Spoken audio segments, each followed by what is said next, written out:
comigo, por favor, no primeiro livro de Samuel, no capítulo 30.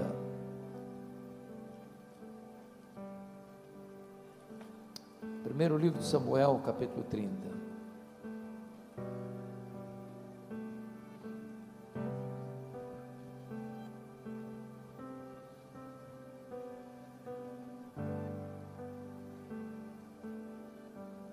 Lido o texto, mantenha sua Bíblia aberta, por favor, nesta passagem. Sucedeu, pois, que chegando Davi e os seus homens ao terceiro dia a Ziclague, já os amalequitas tinham dado com ímpeto contra o Ziclague e a esta ferido e queimado. Tinham levado cativas as mulheres que lá se achavam, porém a ninguém mataram, nem pequenos nem grandes. Então somente os levaram consigo e foram o seu caminho. Davi e os seus homens vieram à cidade, e ele é queimada, e suas mulheres, seus filhos e suas filhas eram levados cativos. Então Davi e o povo que se achava com ele ergueram uma voz e choraram, até não terem mais forças para chorar.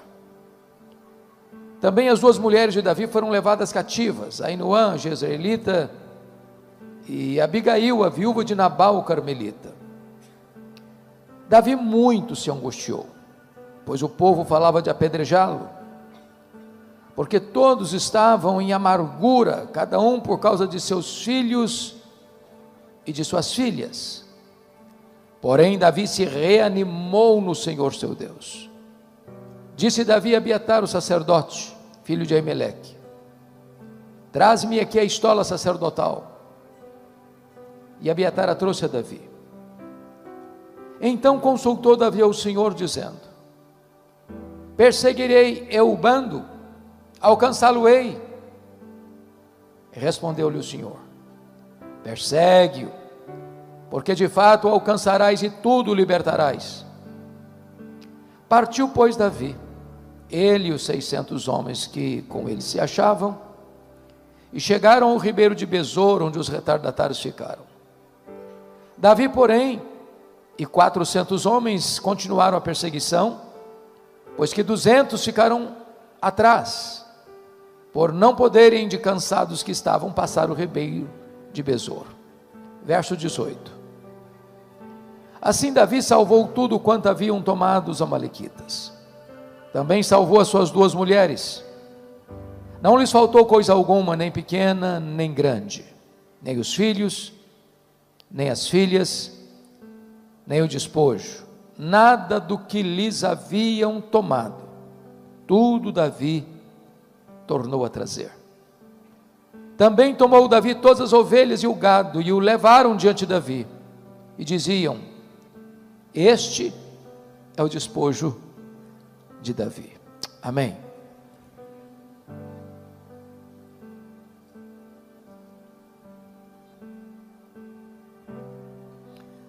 Meus irmãos, é um fato indubitável, notório, eloquente, porém dramático, que a família está sob ataque. Ataque de forças visíveis e invisíveis, ataques humanos e demoníacos, ataques ideológicos e espirituais. A maior crise do mundo hoje não é a crise política, nem mesmo econômica, nem mesmo das relações internacionais. A maior crise do mundo é a crise da família. Há uma orquestração extremamente pesada contra a família. Há um complô, uma conspiração para desconstruir a família, para desfigurá-la, para torná-la amorfa,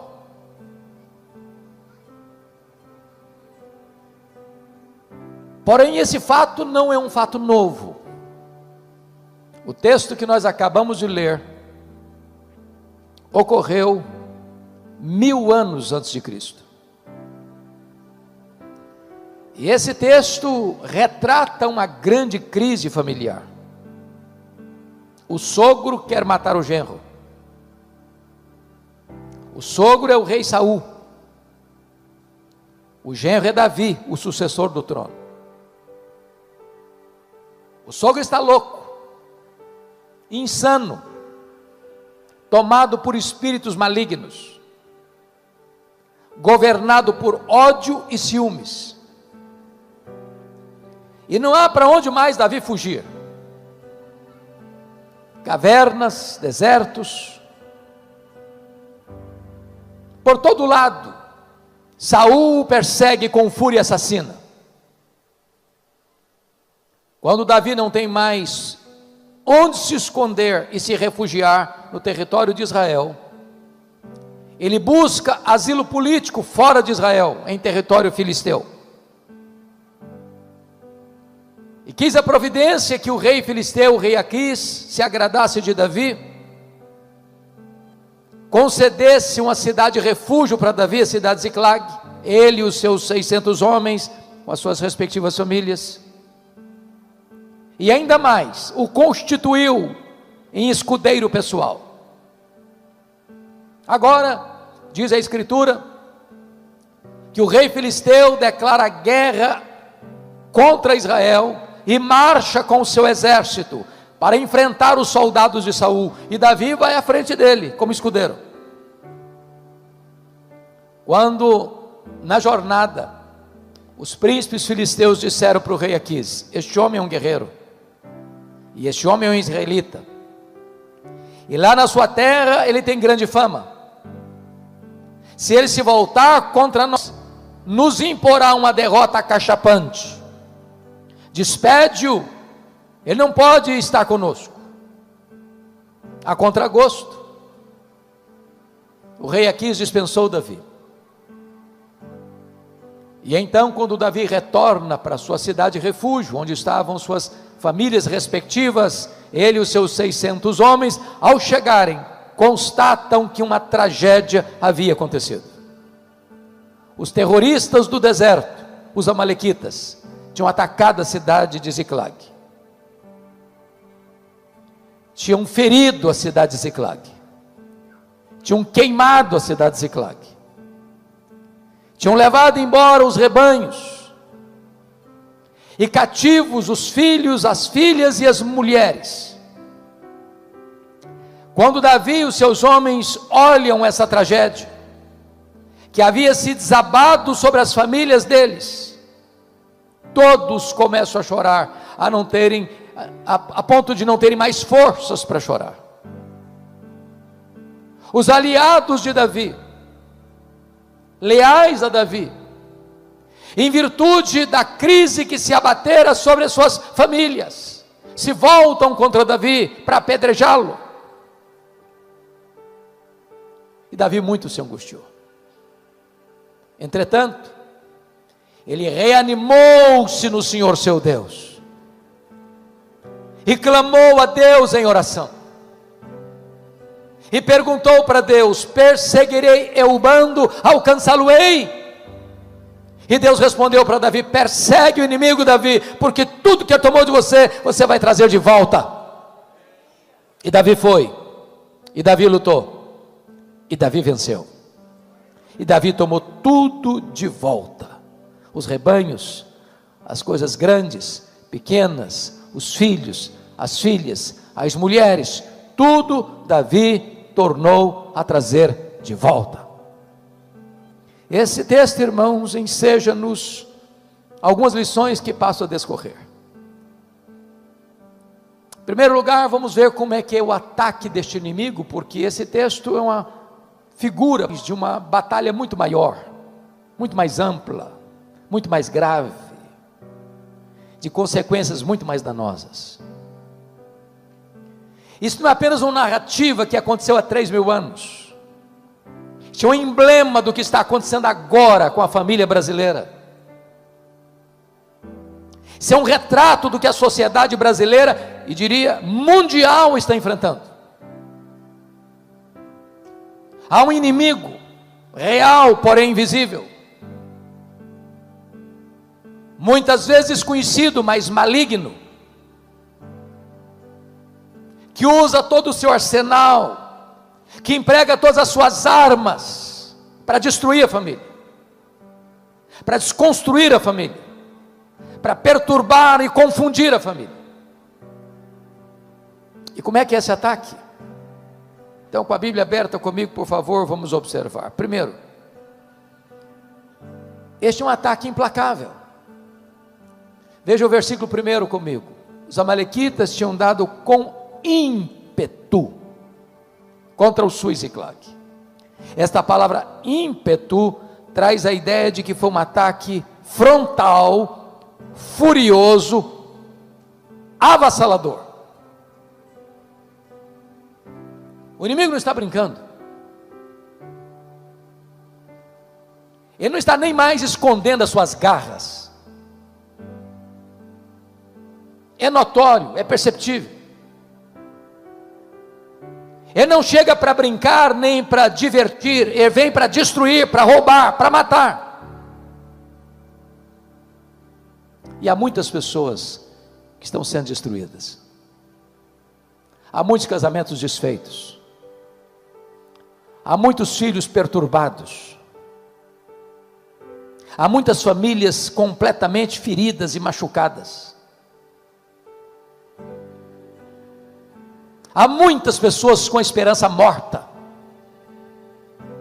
Eu estava pregando certa feita em Vitória, no Espírito Santo, numa casa. E enquanto pregava, uma mulher chorava, e chorava convulsivamente. Ao término da mensagem, eu fui conversar com ela e perguntei: por que a senhora está chorando?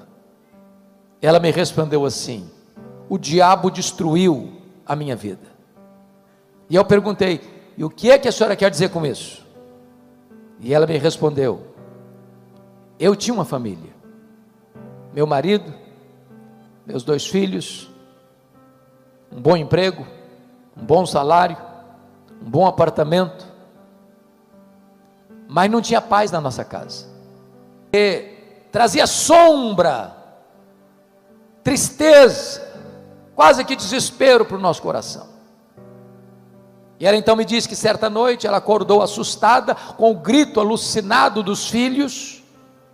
Quando ela pulou da cama, ela percebeu que o marido não estava do seu lado. Ela correu para o quarto, a porta fechada.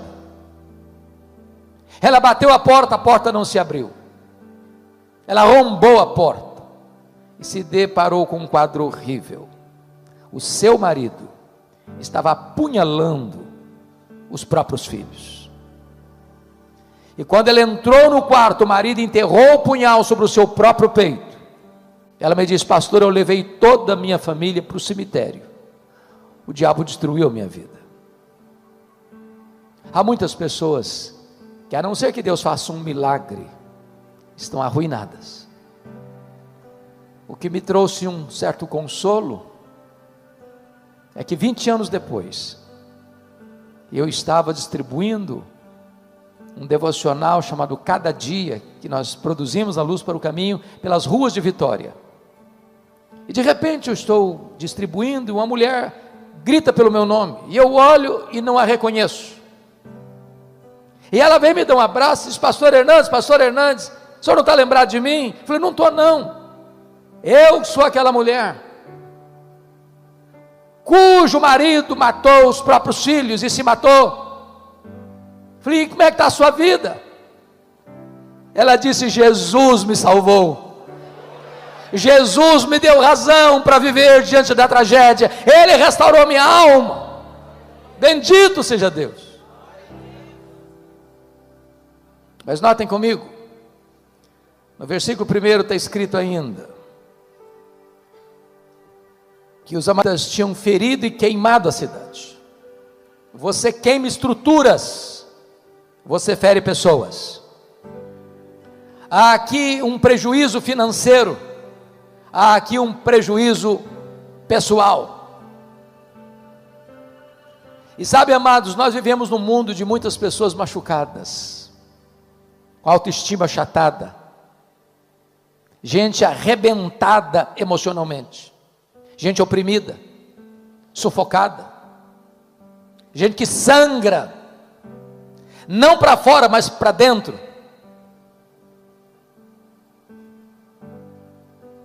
Eu estava pregando num congresso de médicos no interior de Minas Gerais, na cidade de Patrocínio, médicos cristãos, e uma enfermeira muito sorridente nos hospedava, nos recebia, e depois que eu dei a primeira palestra, ela me chamou à parte e me fez uma pergunta inusitada. Me perguntou assim: o senhor está vendo esse sorriso bonito que eu tenho? Eu disse: claro, é impossível não ver. Ela me respondeu: mas esse sorriso é uma mentira. Eu carrego atrás desse sorriso uma alma doente, uma alma machucada, uma alma ferida.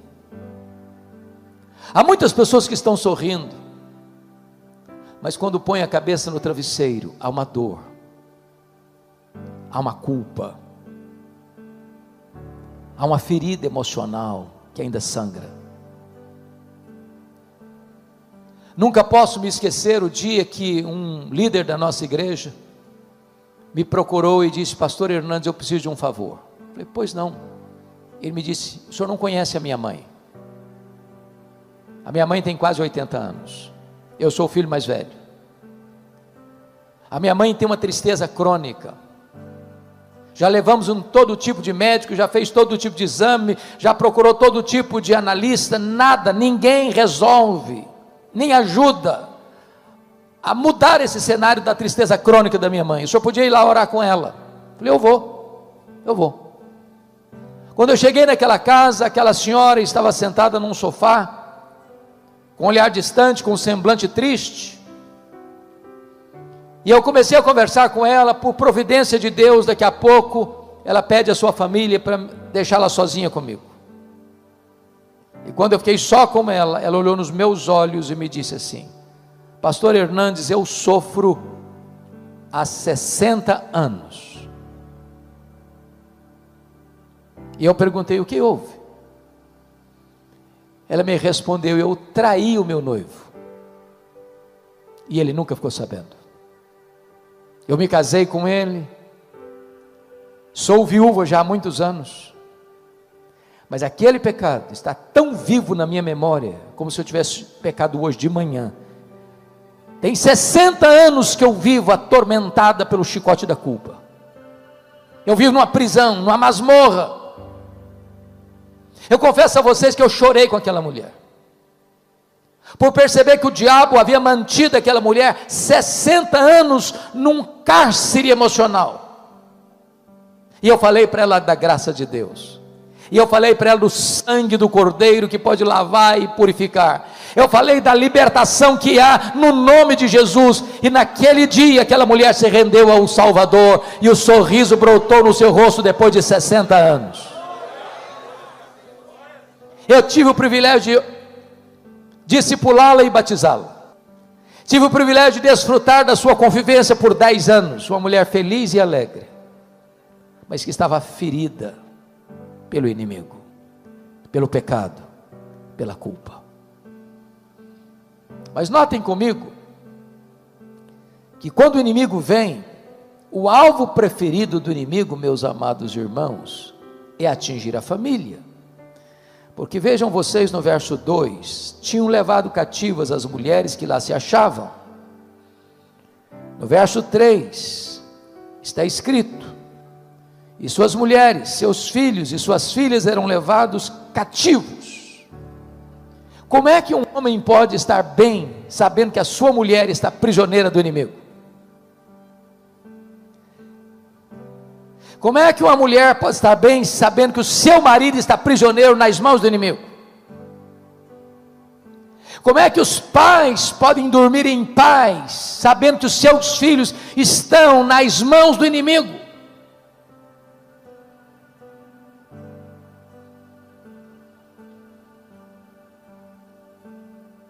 Porque este é o propósito. atingir a família, atingir os filhos, atingir as filhas, atingir os cônjuges. Meus irmãos, parece que há uma orquestração para atingir os filhos desde a mais tenra idade. Se você olhar, agora mesmo essa semana eu estava comentando que li um livro de um jornalista americano. O título do livro é O Marxismo Americano, e ele mostrando como hoje a educação, os meios de comunicação de massa, o cinema de Hollywood, a diversão, a cultura, toda ela tomada por esse viés, para capturar a mente das crianças, para levá-las para longe da agenda de Deus, da família, como Deus a instituiu.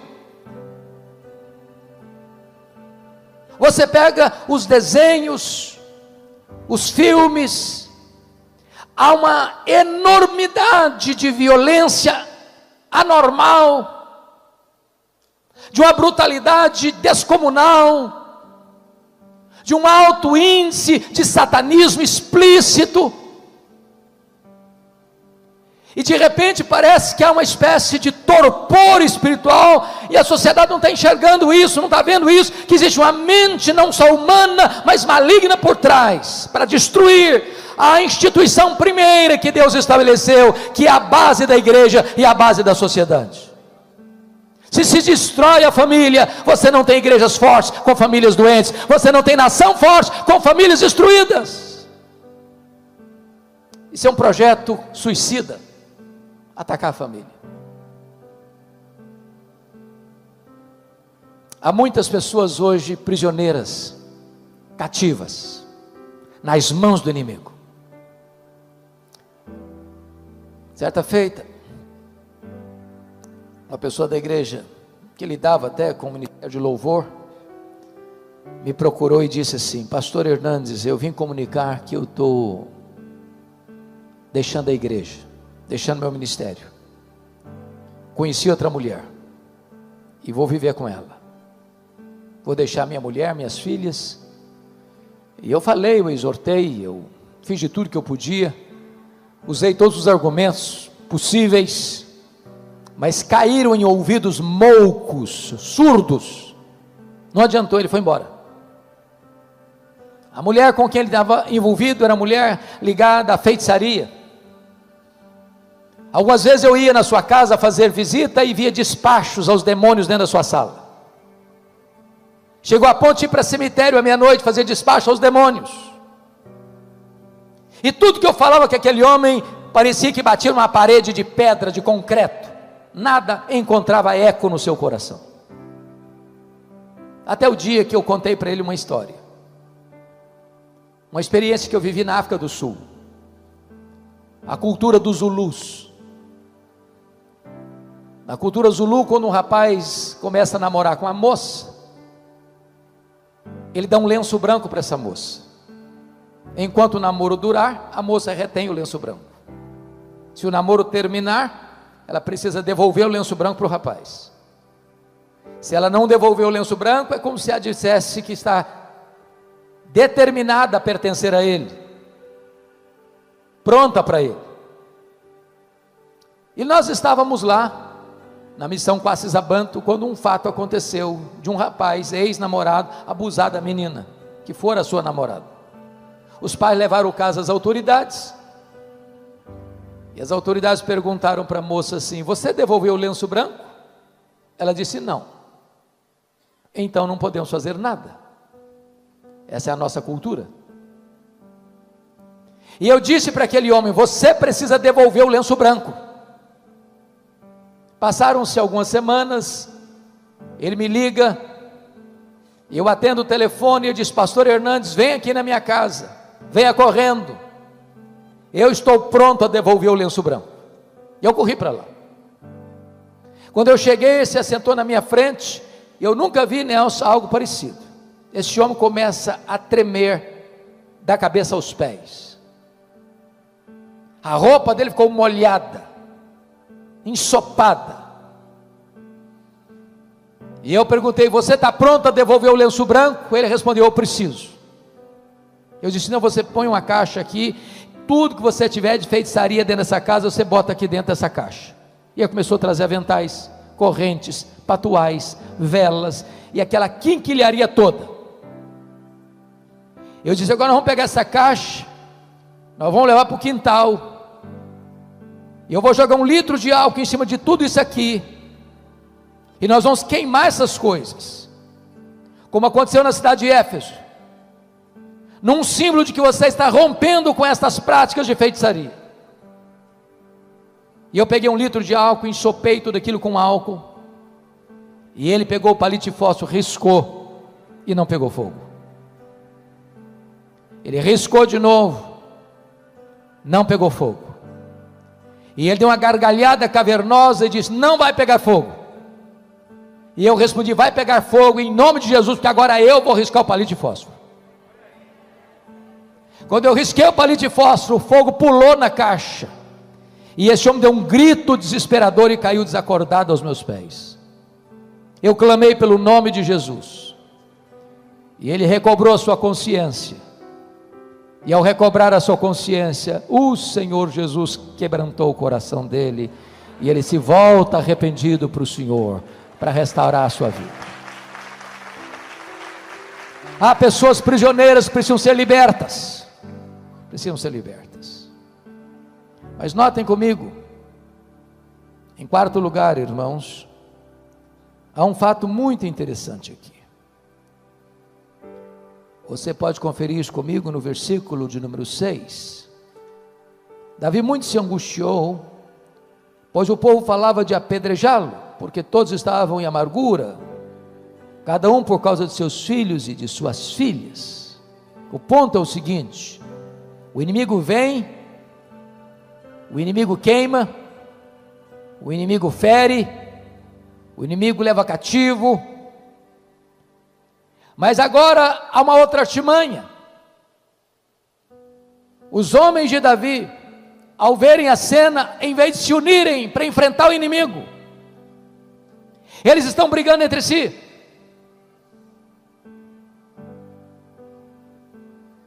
Eles querem apedrejar Davi, querem matá-lo. Parece-nos que isto também é artimanha do inimigo, porque jogam uns contra os outros. O marido acusa a esposa acusa o marido, os pais acusam os filhos acusam os pais. Irmão entra em guerra contra irmão, e a família vira um pé de guerra, de conflito, de tensão, de brigas, de contendas, de querelas,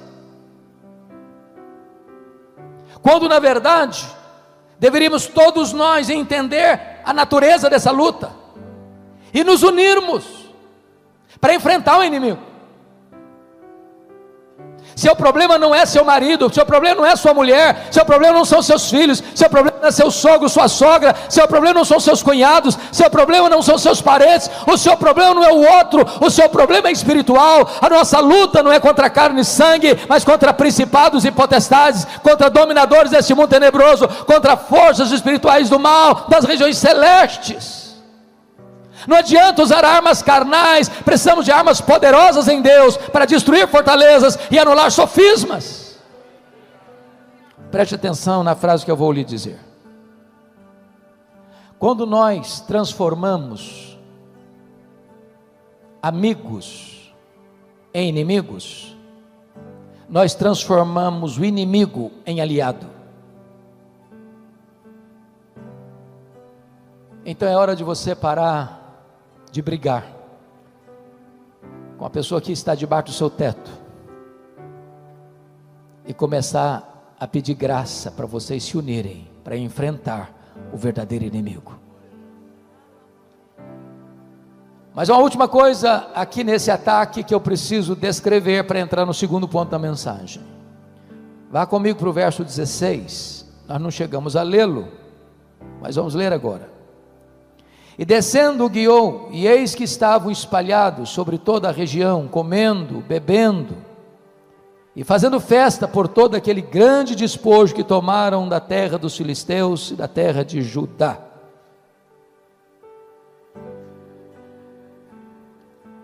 Os amalequitas estavam festejando. Festejando o quê? A derrota fragorosa que tinha imposta a Davi e as famílias respectivas. Meus irmãos, que o inimigo celebra quando ele consegue uma vitória sobre o povo de Deus, dizer celebra. A grande pergunta que nós devemos fazer é esta: onde a nossa vida está produzindo festa? No acampamento de Deus ou no arraial do inimigo? Me permita ilustrar. Há um personagem bíblico muito conhecido de todos nós, chamado Sansão. O nascimento dele foi um milagre. A vida dele foi um portento. A morte dele foi um opróbrio. Ele era um gigante.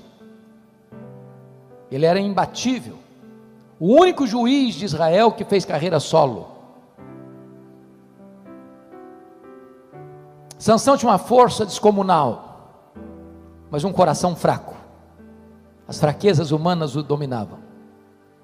E diz a Bíblia que um dia ele está caminhando com seu pai pelas ruas de Tímina, e ele vê uma moça filisteia, inimiga do seu povo. Quando ele chega em casa, ele diz para o seu pai assim: papai, eu quero aquela moça para mim. Seu pai disse: meu filho, mas aquela moça pertence ao povo que nos oprime. Aquela moça não tem os mesmos valores, aquela moça não crê no mesmo Deus que cremos. E ele disse: eu quero aquela, porque só daquela eu me agrado. Sabe o que ele está dizendo? Velho, não tem papo, não tem conversa, desse negócio entendo eu, não tem diálogo. Então me permita dizer algo aqui para vocês. Eu sou pastor há 40 anos. Nessa temporada eu nunca vi um rapaz ou uma moça que, desobedecendo pai e mãe na área do namoro, fosse feliz no casamento. Não interessa se o seu pai e se a sua mãe são analfabetos, quadrados ou redondos, isso não interessa. Escute seus pais. Escute seus pais.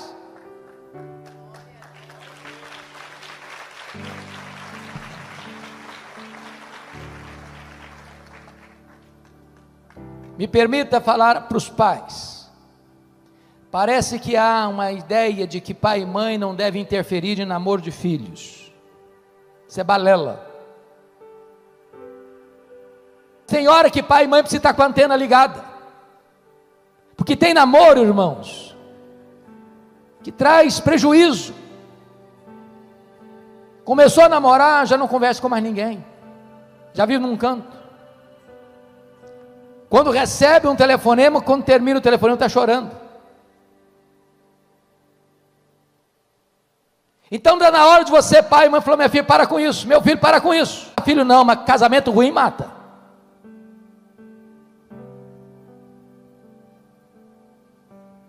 Eu gosto de fazer casamento, uma das cerimônias que eu mais gosto de fazer é casamento, mas existe uma coisa que eu gosto também, de terminar um namoro ruim. Eu acho que quando termina um namoro ruim na igreja, a gente fazer um culto de ações de graças.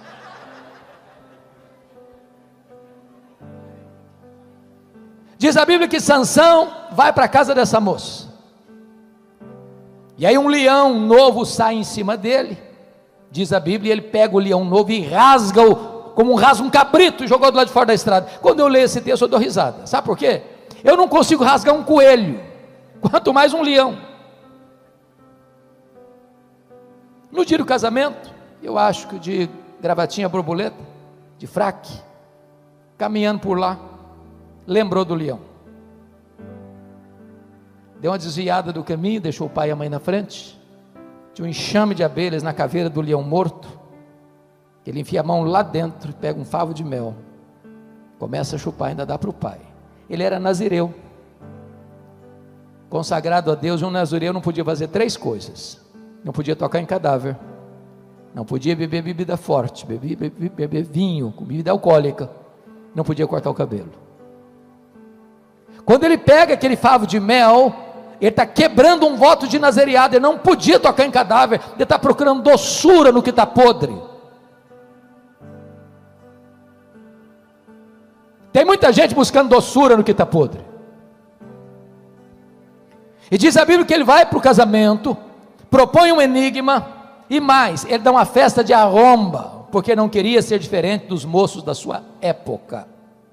Quebra o segundo voto aqui. Quando ele diz não queria ser diferente dos moços da sua época, a sua festa foi regada de vinho, regada de bebida alcoólica.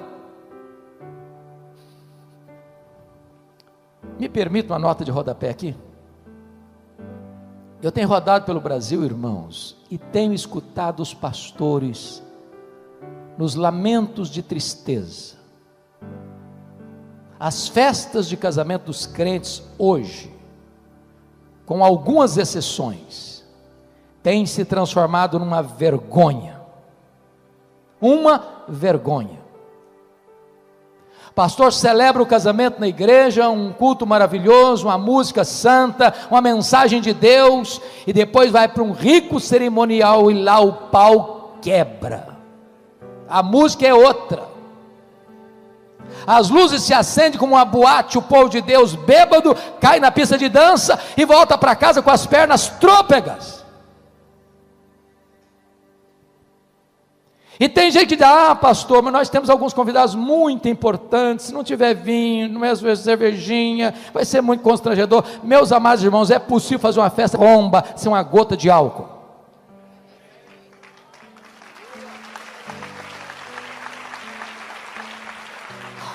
A igreja não tem que imitar o mundo, a igreja tem que ser exemplo para o mundo. Mas diz a Bíblia que Sansão comete algumas outras loucuras, vai parar no colo de uma mulher, depois de cometer um adultério, e deitar com a prostituta, e ele brinca de novo, a respeito da sua força, e Dalila vai tentando capturar, e conquistar, e roubar o coração dele. Na quarta vez das brincadeiras insensatas, tomado de uma impaciência de matar, ele abre o coração para Dalila, e os filisteus cortam o cabelo dele, e diz a Bíblia, que o Espírito de Deus se retirou dele, e o gigante vira um anão, um fracote. Quando ele tenta escapar, ele não conseguiu mais, vazaram os olhos dele. Sansão significa sol, luz, ficou cego na escuridão. Ele era o libertador, se tornou cativo. E ele é levado para um templo pagão, para zombarem de Deus, porque ele não levou Deus a sério. A vida dele encerra produzindo festa no acampamento do inimigo. Bom, se eu encerrasse a mensagem aqui, você sairia daqui desesperado. É preciso agora perguntar, o que Davi fez diante do ataque do inimigo? E aqui é o segundo e último ponto da minha mensagem. O que Davi fez? Em primeiro lugar, olha comigo, por favor, o versículo 4. Então Davi e o povo que se achava com ele, ergueram a voz e choraram, até não terem mais forças para chorar. Irmãos, o grande problema da nossa geração é que nós estamos lutando com os olhos enxutos demais e com o coração seco demais. Nós estamos chorando diante dos melodramas, das séries de Netflix, mas parece-nos que o verdadeiro drama da vida não tem levado o povo de Deus às lágrimas. Qual foi a última vez que você chorou pela sua família? Qual foi a última vez que você chorou para pedir a Deus restauração do seu lar, libertação do seu lar? Eu acho que todos vocês já ouviram falar do pastor Tim Simbala, pastor batista, lá do Brooklyn, nos Estados Unidos. Uma igreja linda, florescente, crescendo, ministério de música conhecido no mundo todo. Um dia o pastor Tim Simbala chegou em casa e a sua filha primogênita, adolescente, disse assim para ele: papai, eu não quero saber mais da igreja, não quero saber mais do seu Deus, eu quero curtir a vida, e eu vou sair de casa. E saiu de casa. Pastor Tim Simbala chegou a pensar em abandonar o ministério. Ele disse: eu não tenho estrutura emocional para continuar o ministério. Um colega dele ligou para ele da Flórida e disse: pastor Tim Simbala, esquece essa menina, ela não está nem aí com você, toca a sua vida, toca o seu ministério. Mas como é que um pai esquece uma filha? Como é que uma mãe esquece um filho? E ele relata num dos seus livros que certa noite ele estava na igreja, levanta e diz assim: pastor Tim Simbala, a nossa igreja nunca chorou pela sua filha, a nossa igreja nunca levantou um clamor em favor da sua filha. E ele diz que naquela noite todos os crentes deram as mãos, fizeram um grande cordão de isolamento ao redor dos bancos. E Tim Simbala diz que aquele templo se transformou numa sala de parto, de choro, de lamentos, de soluços. Quando ele chegou em casa de madrugada, ele disse assim para sua esposa: querida, eu não tenho dúvidas de que Deus libertou a nossa filha nessa madrugada. 2 dias depois, bem cedo a campainha toca, a mãe vai à porta para atender a sua filha, e ela entra às pressas, vai no quarto onde estava seu pai, agarra as pernas do seu pai, e em lágrimas diz: papai, o que aconteceu há 2 dias de madrugada? Eu estava em casa, parece que escamas caíram dos meus olhos, o meu coração endurecido foi quebrado. Eu quero dizer para o senhor que eu estou de volta para Deus, eu estou de volta para minha família, eu estou de volta para a igreja, porque Jesus libertou a minha vida. Nós não geramos filhos para a morte, nós não geramos filhos para o cativeiro. Os nossos filhos não foram gerados para povoar o inferno. Os nossos filhos são herança de Deus, os nossos filhos pertencem a Deus, e nós não vamos abrir mão deles. Nós vamos até a última gota de sangue lutar por eles.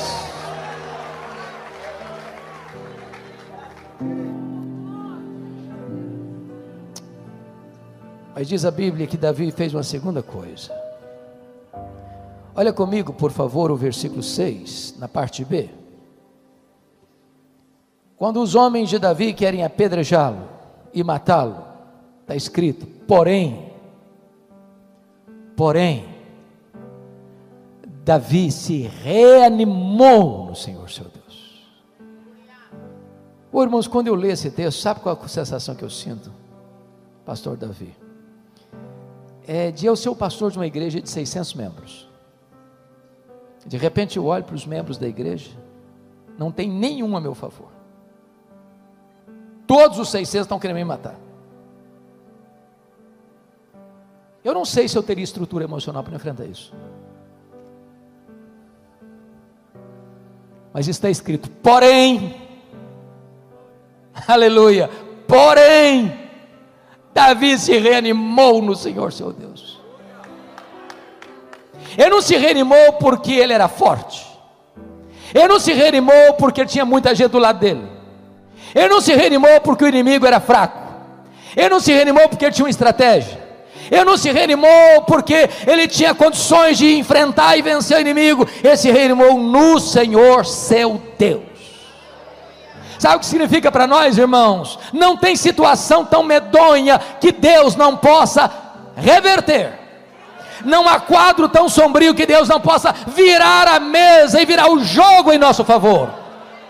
Aquilo que é causa perdida, quando Deus põe a mão, Deus reverte o quadro. O marido que está longe de Deus, volta para Deus. O filho que está nas drogas, é liberto das drogas. A mulher que está tomada por um espírito completamente contrário ao matrimônio, é quebrantada e volta quebrantada para o lar, para o casamento, para a família, para a glória de Deus. Talvez hoje você trouxe uma causa perdida, um problema humanamente insolúvel, porém você hoje pode se reanimar no Senhor seu Deus.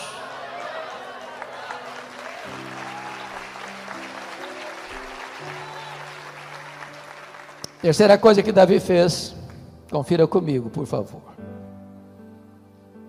Versículo 7 e versículo 8. Davi orou ao Senhor. Preste atenção que a reação dele não foi uma reação carnal. Não se resolve o problema da família com bravatas, nos tribunais, com contendas e disputas de direito. Davi se reanimou no Senhor seu Deus e clamou ao Senhor. A nós, na nossa família, irmãos, que vão ser desatadas apenas quando nós dobrarmos os joelhos. Não é com argumento, não é com gritaria. Se Deus não agir, em vão o homem trabalha. Se o Senhor não edificar a casa, em vão trabalham os que edificam. Mas sabe o que me impressiona? É que me parece que essa é uma das orações que eu chamaria de mais medíocres da Bíblia. Essa oração é composta apenas de duas perguntas: perseguirei eu o bando? Alcançá-lo-ei? Ó Deus, perseguirei eu o bando? Alcançá-lo-ei? Em nome de Jesus, amém.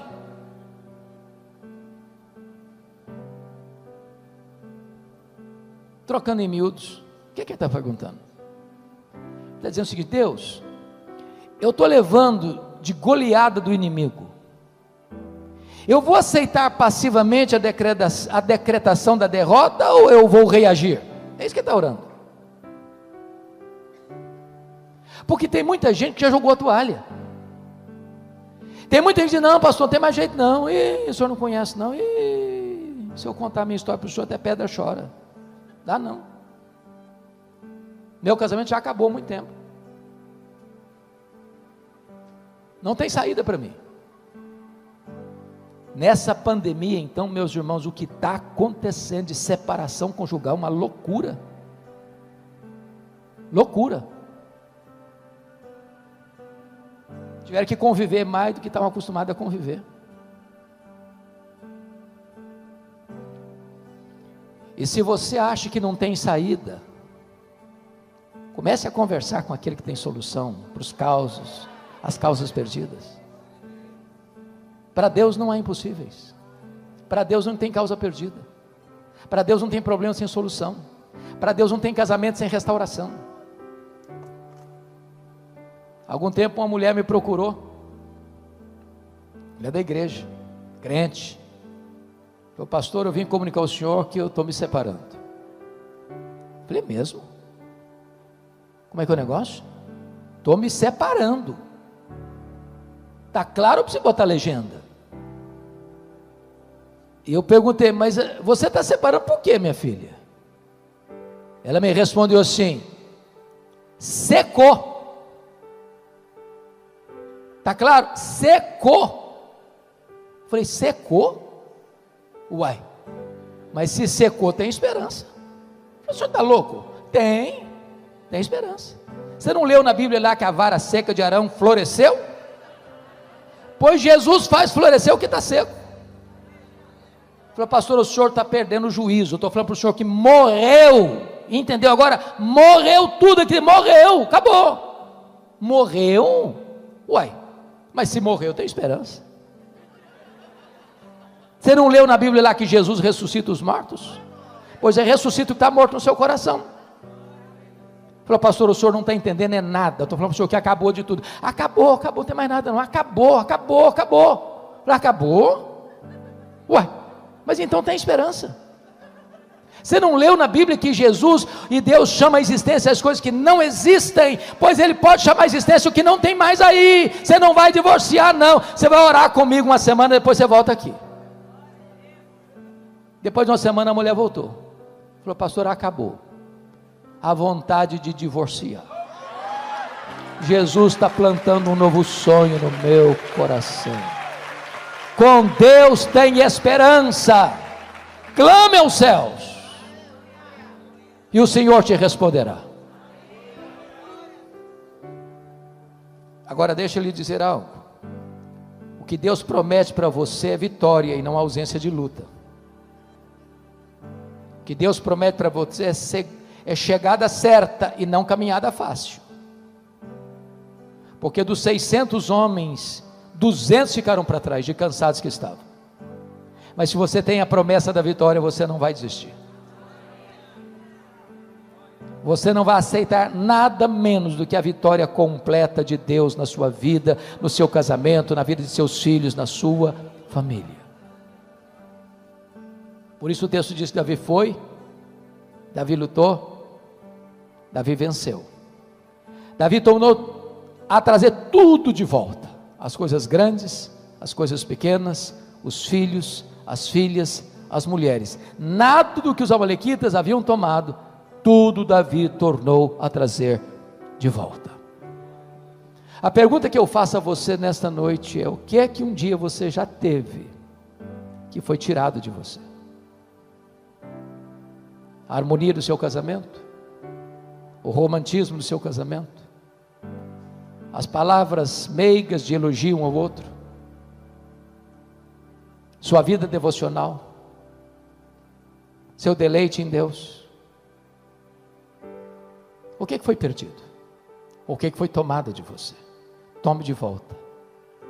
Tome de volta hoje. Sabe por que o Deus a quem servimos é o Deus da restituição? Eu quero terminar esta mensagem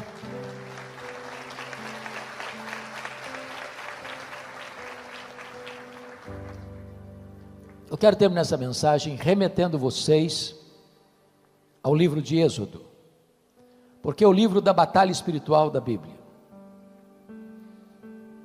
O Egito é um símbolo da escravidão do mundo. Faraó é um símbolo do diabo. O Êxodo é um símbolo da redenção. Mas quando Israel estava para sair do Egito, Faraó tentou reter o povo lá de 4 maneiras.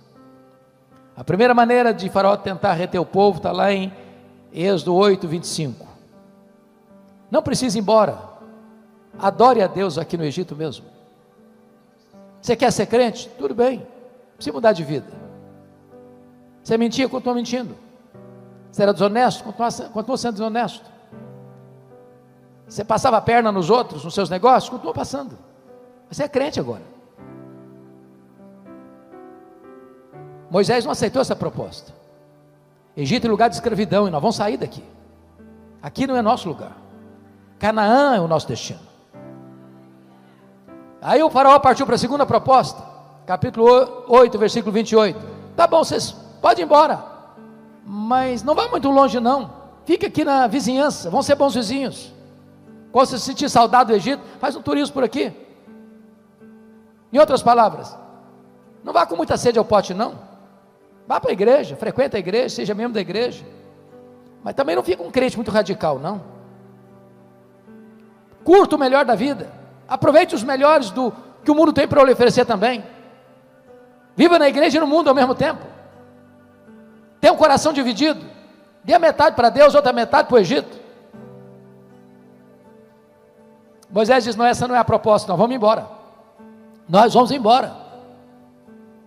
Então vamos pendo mesmo. Vamos saindo. O faraó partiu para a terceira proposta, capítulo 10, versos 11 e 12. Tá bom, vocês podem ir embora, mas vocês de cabecinha branca vão embora. Os filhos de vocês, os jovens, ficam. Vão dividir a família. O lugar de jovem curtir a vida é no Egito. Isso é um perigo, sabia? Isso é uma artimanha. Me permita um parênteses aqui para voltar para o último ponto. Eu fui convidado, Nelson, certa feita, para pregar numa grande igreja no Brasil. Era um trabalho de jovens. E fizeram uma coisa comigo que eu confesso a vocês a minha limitação. Eu não sei trabalhar com um tema que me é dado. Se você me chamar para um congresso, uma conferência, e falar, você vai falar sobre o teu assunto, você me deixa completamente perturbado. Eu não sei fazer isso. O que eu gosto de fazer é pegar um texto e trabalhar o texto. Mas me deram um tema, santidade. E eu cheguei lá e preguei. Achei até que eu tinha ido bem no sermão. Quando eu terminei de pregar, um grupo de moços me empurra pelo braço e me leva para uma sala.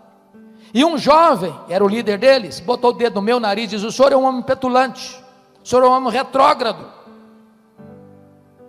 O senhor está pensando o quê? Nós somos jovens universitários. Qual é o problema de nós tomarmos a nossa cervejinha no sábado? Qual o problema de ir para a boate? Domingo nós estamos na igreja, a juventude passa. Que radicalismo é esse? Eles quase me bateram. Falei, vocês me convidaram. Eu estou indo embora. Mas antes de ir embora, eu tenho que lhes dizer duas coisas. Primeiro, 1 Coríntios 10, 31. Portanto, quer comais, quer bebais, quer façais qualquer outra coisa, fazei tudo para a glória de Deus. Eu disse, vocês querem ir para a boate? Quer tomar uma cervejinha?